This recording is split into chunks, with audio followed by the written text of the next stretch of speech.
Bonjour à tous, ça fait quelques temps qu'on ne s'est pas vu, donc je reviens avec un sujet qui intéresse tout le monde, à savoir que valent vos grades aujourd'hui par rapport à ceux que j'ai connus dans les années 70. Voilà, c'est parti. Pour commencer, je vais vous indiquer quels sont mes grades. J'en ai qu'un seul, il s'agit du premier degré, enfin ceinture noire premier degré FFST, donc ça équivaut au premier dan FFKDA. Ça vaut absolument rien, d'accord? Ça vaut absolument rien. Je n'ai pas passé de grade pendant plus de 25 ans. Ça ne m'intéressait pas en fait.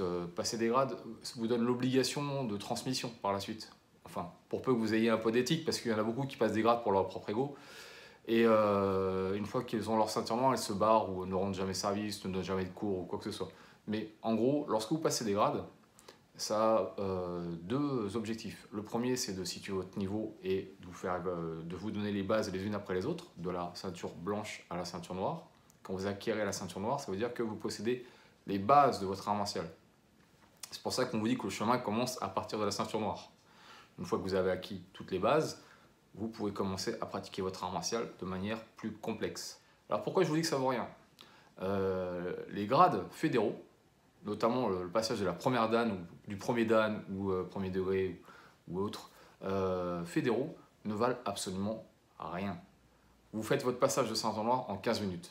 En 15 minutes chrono, c'est plié. D'accord? Très peu d'exercices physiques, très peu de technique, absolument rien. Si je vous prépare la veille pour le lendemain en 2 heures, le lendemain vous avez votre ceinture noire sans avoir jamais pratiqué votre art. Sans l'ombre d'un problème. Quelle en est la raison? La raison est toute simple, elle est commerciale. Pour preuve, en fait, j'ai toutes les conversations audio des patrons de Fédé qui m'ont proposé un 4e dan par la poste si j'amenais mes 400 élèves chez eux, ou un 4e degré par la poste pour les mêmes raisons, avec, si possible, la possibilité de présider des jurys, pardon, afin de faire acquérir les grades à droite, à gauche, et de les soulager sur tout ce qui était logistique. C'est comme ça que ça se passe. Je sais pas si je pense que c'était différent à l'époque, puisque dans les années 80, un passage de grade de ceinture noire, c'était quand même quelque chose. Pendant des heures, vous étiez sollicité, et ceux qui reprennent plus ou moins ce type de passage de grade sont ceux qui font, qui font passer des grades de manière interne.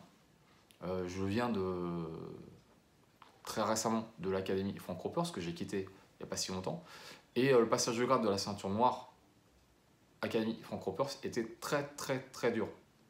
J'ai échoué, hein. En ce qui me concerne, j'ai échoué. Et j'ai aucune excuse quant au fait que j'ai échoué. J'y suis allé les mains dans les poches et je me suis rétamé physiquement. Mais pour ceux qui l'ont obtenu, n'ont pas démérité, hein. Et ça a été un vrai passage très dur. Physique, technique, complexe, très complet, endurant. Tout ce qui était en cours avant, sur les passages de grade des années 70, 80, 90, j'étais sur autre chose, donc je ne sais pas ce que valaient les passages de grade à cette époque. Mais moi, j'ai passé ma ceinture noire parce il a fallu que je sois en règle pour pouvoir enseigner. Et j'ai vu ce qu'il en était, c'est absolument lamentable.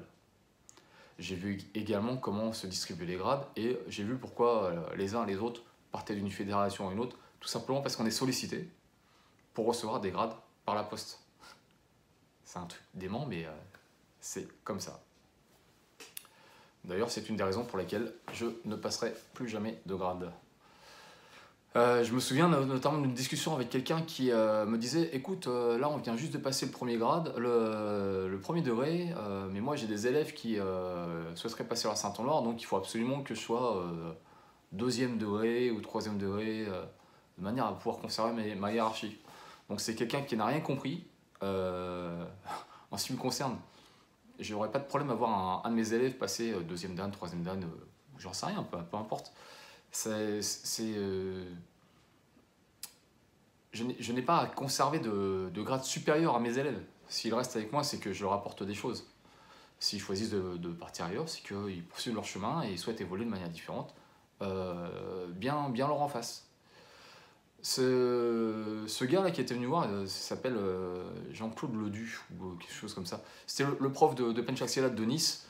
Résultat, qu'est-ce qu'il a fait? Il est parti, il a cédé au son des sirènes, et il a chopé son 3e degré par la poste. En plus, le président de la fédération, un flic, laisse tomber la probité à 2 euros, lui a amené directement, ils ont fait la photo. Hein. J'étais là aussi quand tu as distribué des grades, quand on mangeait le couscous. Donc, ne m'attaque pas en diffamation, puisque je garde des traces de tout. Hein, monsieur le président de Fédé. Ceci étant dit, bref, c'est pour vous dire que beaucoup cèdent à la pression, cherchent à monter en grade pour des raisons qui la regardent. De mon côté, ça a perdu toute valeur dès lors qu'on a proposé par la poste. Également, le grade indonésien, on m'a proposé un 7e degré. On m'a proposé également un 8e dan indonésien. Ça ne m'intéresse pas du tout en fait. Quelle est la valeur d'un diplôme si vous n'avez rien fait pour l'obtenir? Elle est absolument nulle. Alors, c'est pas totalement nul, puisque ensuite, lorsque vous l'affichez sur vos flyers, ça fait venir les néophytes, mais ça ne changera rien vis-à-vis des érudits ou en tout cas des confirmés. C'est la raison pour laquelle, bien souvent, vous pouvez être surpris, parce qu'en fait, sur des passages fédéraux, vous allez être jugé par des personnes qui ont un niveau technique totalement naze. Incroyable, quoi. Je croise des gens qui ont des grades qui ne correspondent à rien, en fait. Voilà pour la notion des grades 2.0, milieu totalement corrompu, et sur lesquels on ne vous dit rien, parce que le fait de vous le dire, ça pourrait vous mettre au banc des fédérations, pas au banc de la société, parce qu'ils ne représentent rien, ces gens-là. Mais en gros, après, on pourrait vous bloquer pour tout ce qui est système de grade. Comme je sais tricher également, ça ne me pose pas de soucis. Mais par contre, concernant la façon dont ça se passe, elle est telle que je viens de vous la présenter. Si vous deviez comparer ça à ce qui se passait dans les années 80, 70-80, lorsque vous atteigniez à cette époque, lorsqu'on atteignait la ceinture noire, c'était quelque chose. Déjà, le passage, c'était une chienlit, un truc physique hyper dur. Et le niveau technique requis pour pouvoir l'obtenir était vraiment très élevé. Actuellement, les ceintures noires fédérales ne valent pas plus qu'une ceinture jaune-orange des années 70. C'est vous dire si le niveau a baissé. Et en ce sens, je vais dériver un peu du sujet et parler un peu du respect qu'on connaissait dans les années 70 par rapport au respect qu'on connaît actuellement dans les salles. C'est parti.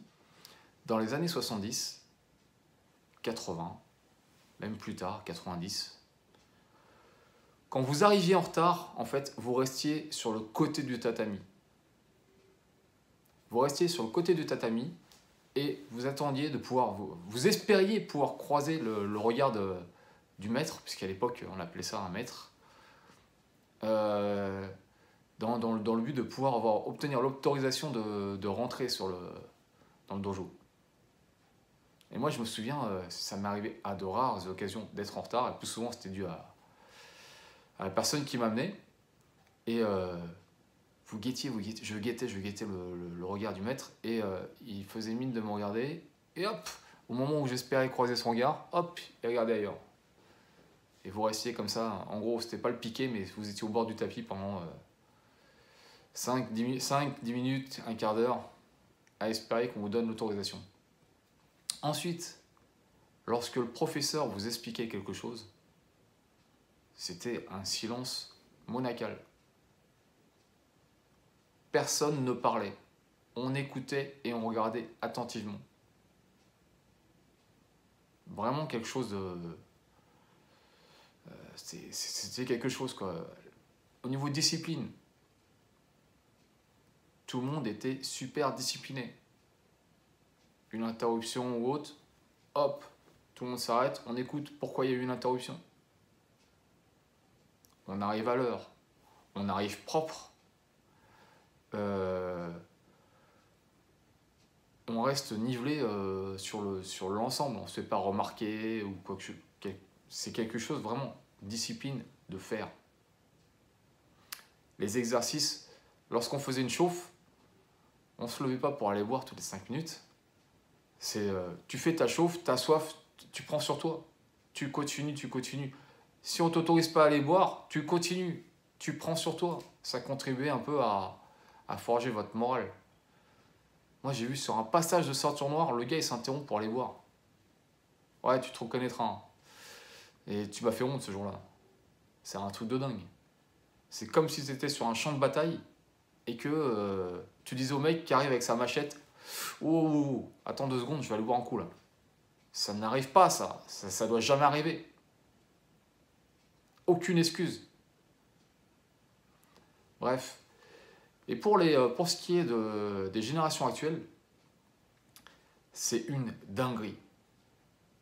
Les gars arrivent, ils puent déjà, parce qu'ils estiment que comme ils arrivent au sport, pas grave, j'ai pué, j'ai transpiré toute la journée, hop, je vais aller fracturer les narines de mes potes. Ça n'arrivera pas dans mon club, jamais. À la première séance, je préviens tout le monde, t'arrives propre. Quand j'explique, tu fermes ta gueule.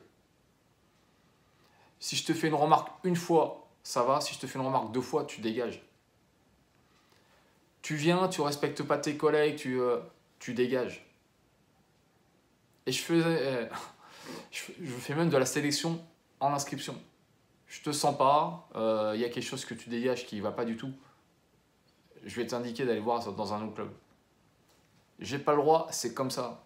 C'est comme ça que je maintiens un club avec une discipline, une ambiance, comment dire, une mentale que tu ne retrouveras que rarement ailleurs. Tu peux encore retrouver ça dans des clubs de Kyokushinkai ou des clubs à l'ancienne. Il en reste, hein, heureusement. Mais de manière générale, je ne sais pas ce qui s'est passé au niveau des arts martiaux. C'est devenu un truc qui me sidère. Ça n'a plus rien à voir. Donc, pour revenir au passage de grade des années 70, 80, contrairement au passage de grade des années 2000 et plus rien à voir. Ne visez pas les grades. Visez les grades uniquement si vous cherchez à enseigner par la suite. Donc, passez votre ceinture noire fédérale, vous l'aurez en 15 minutes, ça sera réglé. Mais si vous souhaitez acquérir un niveau, ne prenez pas les grades comme un maître étalon. À notre époque, ils ne veulent plus rien dire.